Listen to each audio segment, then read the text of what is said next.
bagaimana mengklasifikasi dan mengkategorikan itu adalah bid'ah atau bukan.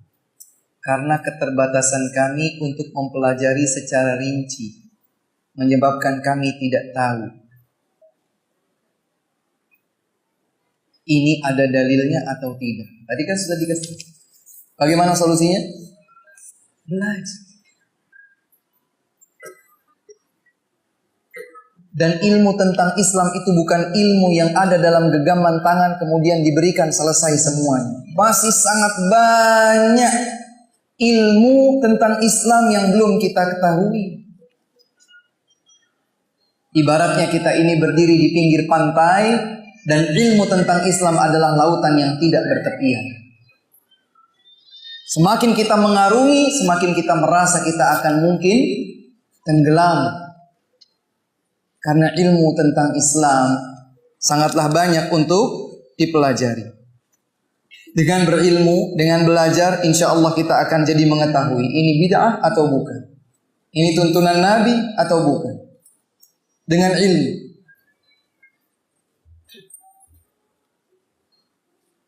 Karena ilmulah yang akan menjadikan seseorang bisa membedakan ini hak, ini batil. Allah Subhanahu wa taala berfirman, "Qul hal yastawi alladziina ya'lamuuna wal ladziina la ya'lamuun." Katakan wahai Muhammad, apakah sama antara orang yang berilmu dengan orang yang tidak berilmu? Kira-kira jawabannya sama atau tidak?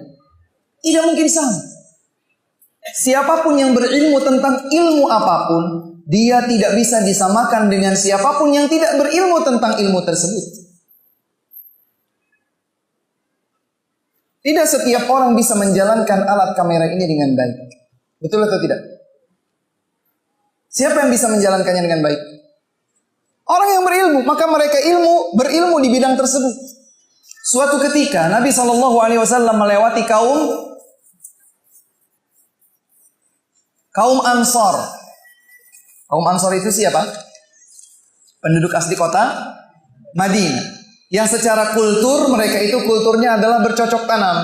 Mereka lebih mengerti tentang pertanian, bercocok tanam, terutama adalah berkebun kurma daripada penduduk Mekah yang mereka kulturnya adalah perniagaan, berdagang.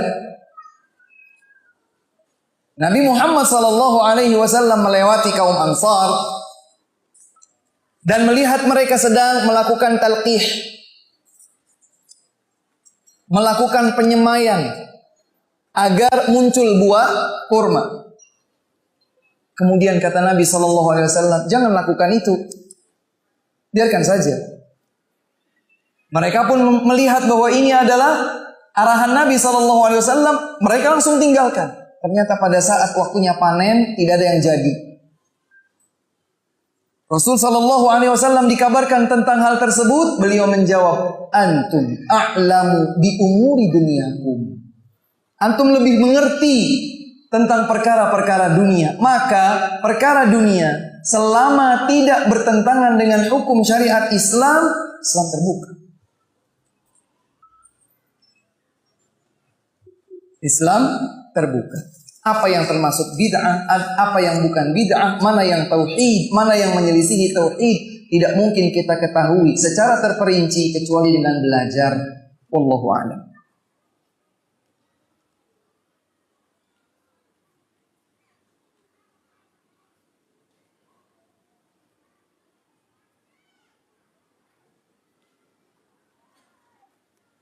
Jika bukan amalanmu, jika bukan seperti amalanmu, jangan mudah membid'ahkan orang. Dari satu sisi benar. Ketika kita belum berilmu sepenuhnya tentang sebuah amalan, dia ini bid'ah atau tidak, yang saya ketahui kebenarannya memang bukan seperti itu. Kita tidak boleh kemudian tanpa dasar ilmu menjustifikasi ini bid'ah atau bukan. Tapi dari sisi yang lain, bahwa ketika kita berkata perbuatan tersebut bid'ah, kita tidak sedang menilai orangnya. Perbuatan tersebut tidak dilakukan oleh Rasulullah SAW. maka kita tidak lakukan.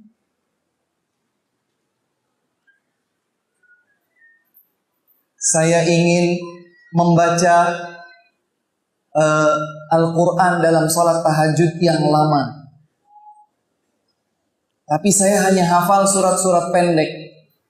Maka dengan inisiatif sendiri, sekedar menganggapnya baik, saya baca Al-Fatihahnya 20 kali. Baik, Al-Fatihah, Ummul Kitab, 20 kali, baik. Dari mana kita tahu bahwa itu baik? Kesimpulan kita, jangan. Dalam kaidah disebutkan hukum asal sebuah ibadah itu tidak dilakukan sampai kita mengetahui ada dalil yang menuntunkan kita untuk melakukannya. Berbeda dengan sesuatu yang kita konsumsi, kita makan, kita pakai, maka hukum asalnya mubah sampai diketahui bahwa itu memiliki unsur keharaman, maka kita tinggalkan. Apa hukumnya minum di air ini? Minum air di gelas ini, apa hukumnya? Hukumnya mubah sampai saya tahu bahwa ini telah ditetesi oleh sianida, menjadi beracun, menjadi haram, tidak boleh saya minum. Kenapa? Beresiko untuk menghilangkan nyawa, berubah. Tapi hukum asalnya mubah. Tetapi ibadah, hukum asalnya tidak boleh. Saya sehat, saya kuat, saya sedang semangat, saya mau sholat subuh 10 rakaat. Hukum asalnya boleh atau tidak? Apakah kita katakan boleh, hukum asalnya boleh, sampai ada dalil melarangnya? Keliru.